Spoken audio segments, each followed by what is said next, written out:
Bonjour la meute et bienvenue dans cette nouvelle vidéo de l'agence Tout Chien. Aujourd'hui je vais vous parler de l'une des premières causes de boiterie chez le chien, la rupture du ligament croisé antérieur qu'on va appeler LCA. Pourquoi ? Malheureusement c'est un véritable partage d'expérience personnelle car la semaine dernière, alors que nous sommes en plein confinement, Futé s'est fait une entorse grave en jouant à la course-poursuite avec Lovely dans le jardin. Et oui, cumul et confinement plus repos obligatoire, vous allez voir que ce n'est pas forcément le plus évident. Mais du coup, je me suis dit que pour moi, c'était l'occasion de faire une vidéo sur le sujet. Afin que le LCA n'ait plus aucun secret pour vous, voilà comment la vidéo va s'articuler. Dans une première partie, je vous parlerai un peu d'anatomie. Bah oui, c'est quoi le LCA et à quoi il sert? Ensuite, nous aborderons les causes les plus fréquentes de rupture du LCA, comment le vétérinaire fait son diagnostic et les possibilités de traitement qui vous seront offerts. On fera d'ailleurs une petite aparté sur le coût, car ça pique un peu au niveau du portefeuille. Je vous proposerai également des idées pour occuper votre chien, car quel que soit le traitement que l'on vous proposera, cela passera nécessairement par une phase de repos strict obligatoire. Et enfin, quelques astuces pour prémunir votre chien de ce type de lésion, sachant que malheureusement, un accident peut toujours arriver. Alors je vous dis à tout de suite.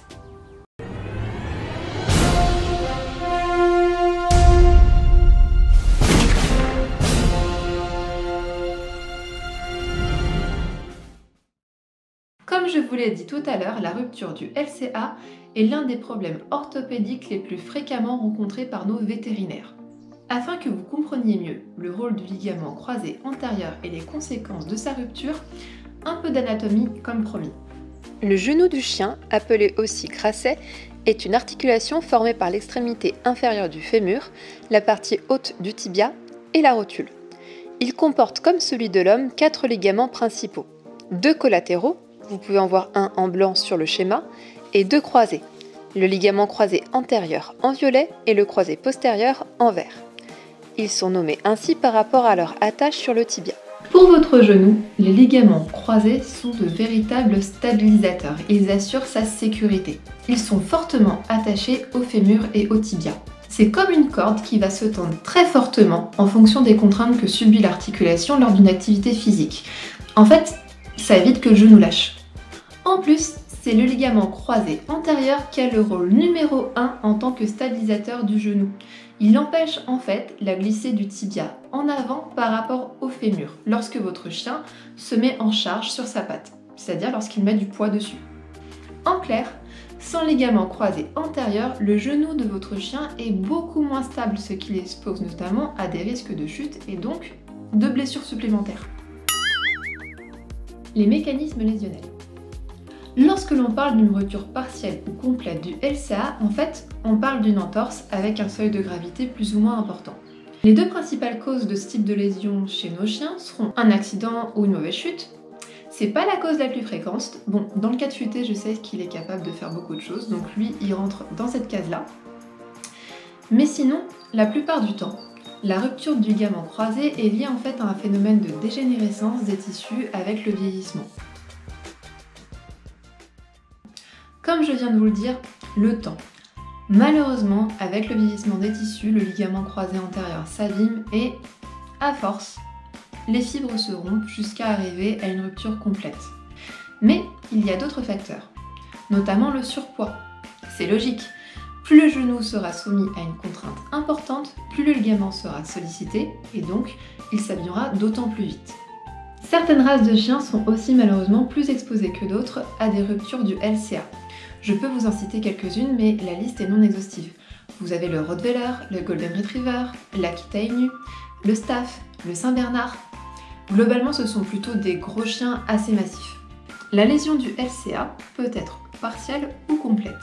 Dans le cas de Futé, le chirurgien m'a indiqué que la rupture était partielle. Ce qui laisse espérer des possibilités de cicatrisation. Toutefois, ces déchirures sont tout de même accompagnées d'une perte d'élasticité et de stabilité de l'articulation qu'il faudra prendre en compte dans l'avenir du chien. Malheureusement, il est aussi possible qu'une rupture partielle aboutisse à une rupture complète du LCA. Dans les autres bonnes nouvelles, il arrive qu'une rupture du ligament croisé sur le premier gracet de votre chien entraîne la même lésion sur le gracet du côté opposé. Pourquoi ? Rappelez-vous, la rupture peut être liée effectivement à un accident ou une chute, mais aussi à un phénomène de dégénérescence naturelle. Il est assez logique que si la dégénérescence se fait d'un côté, tôt ou tard, elle se fasse aussi de l'autre. En plus, votre chien va forcément décharger et mettre davantage de poids sur le grasset qui n'est pas abîmé. En fait, c'est un peu un cercle vicieux. Les symptômes et le diagnostic. Tout le monde n'a pas la chance, comme moi, de voir son chien en direct se faire une magnifique entorse de la patte. De plus, c'est une lésion qui peut aussi apparaître dans le temps, donc il n'y a pas forcément de facteur déclenchant précis. Mais voici quelques éléments qui peuvent vous mettre la puce à l'oreille. Votre chien peut avoir des difficultés à se lever de la position assise, des difficultés par exemple à sauter dans la voiture, il peut avoir un niveau d'activité diminué et présenter une boiterie de gravité variable, parfois très légère, ou vous pouvez avoir la sensation que votre chien marche assez bizarrement. Pour ceux qui ont l'œil, vous pouvez aussi voir une atrophie musculaire, c'est-à-dire une diminution de la masse musculaire autour du genou de votre chien. Bien évidemment, il peut aussi y avoir des signes de douleur, et votre chien peut se montrer réticent pour jouer. Votre vétérinaire qui fera le diagnostic final, et pour cela, il va s'appuyer sur plusieurs choses. Tout d'abord, l'anamnèse, c'est-à-dire qu'il va vous faire un interrogatoire précis pour connaître les habitudes de vie de votre chien, comment l'accident a eu lieu, comment se traduisent ces douleurs, qu'est-ce qui lui fait mal, etc. afin d'orienter au mieux son diagnostic. Ensuite, il va procéder à un examen. Il va mobiliser le genou de votre chien, essayer de rechercher quel mouvement engendre la douleur. Il y a un test spécifique pour tester l'intégrité du LCA qui s'appelle le signe de tiroir. Rappelez-vous, au tout début de la vidéo, je vous avais dit que le LCA empêchait le glissement du tibia vers l'avant par rapport au fémur. Et bien c'est exactement ce que votre vétérinaire va tester. Il va essayer de faire glisser le tibia vers l'avant. S'il sent une résistance, bonne nouvelle, ça veut dire que le ligament croisé joue encore son rôle. A l'inverse, si le glissement se fait sans aucune résistance, on peut craindre une lésion du LCA. Des examens complémentaires peuvent également être demandés par votre vétérinaire. Il peut s'agir d'une radio, d'une IRM ou d'un scanner qui permettra à votre vétérinaire d'apprécier le degré de gravité de la lésion, les traces d'arthrose, c'est-à-dire de vieillissement de l'articulation chez votre chien, et aussi de vérifier l'intégrité des ménisques. Une fois que le diagnostic de rupture du LCA est confirmé, deux possibilités de traitement. La première, un traitement chirurgical. L'objectif de la chirurgie n'est pas de réparer le LCA comme pour l'humain, mais de contrôler en permanence l'instabilité présente dans l'articulation. La chirurgie traite directement l'un des principaux problèmes associés à l'instabilité du genou et la douleur qu'elle provoque suite à la perte de soutien structurel du ligament. L'autre possibilité est un traitement dit conservateur, c'est-à-dire sans chirurgie. On tentera de redonner ses fonctions à l'articulation du genou en rendant les appuis indolores. Cela sera permis par une restriction d'activité et du repos. Fini les activités sportives, les balades en libre, les escaliers, la course, tout est interdit. Votre chien doit être au repos strict durant au moins 1 mois.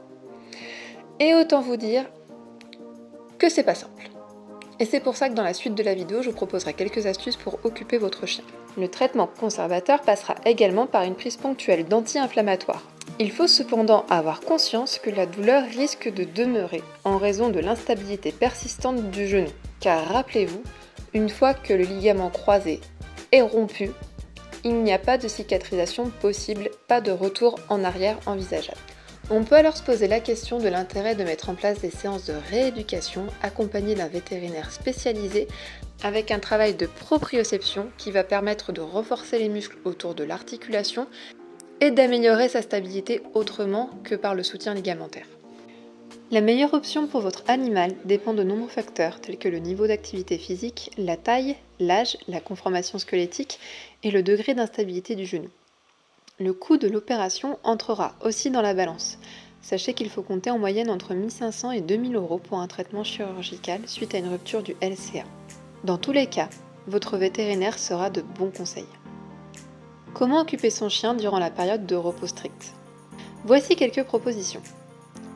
Les jeux d'occupation pour chien, mais pas n'importe lesquels. Il faudra veiller à ce qu'il ne sollicite pas les appuis sur la patte blessée.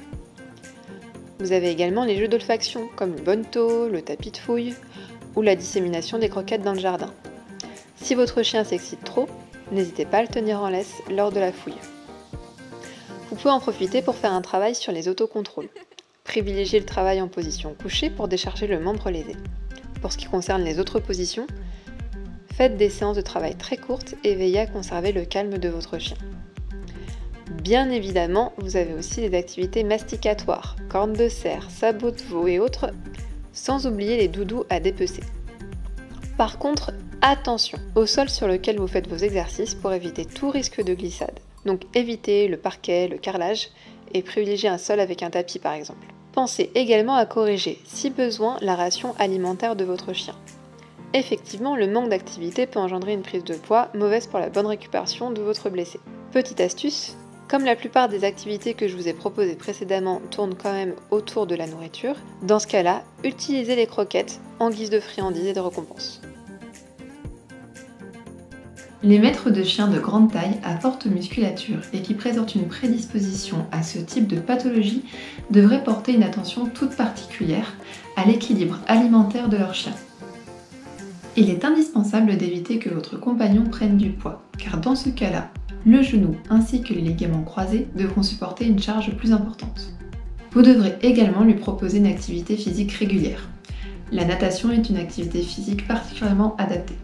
Il est également possible de proposer des compléments alimentaires à votre chien afin d'aider à préserver la santé de ses articulations. Encore une fois, n'hésitez pas à en parler à votre vétérinaire. Et voilà, c'est la fin de notre vidéo. J'espère que vous en avez appris davantage sur votre chien, sa santé et comment le protéger. N'hésitez pas à liker et partager et moi je vous dis à bientôt!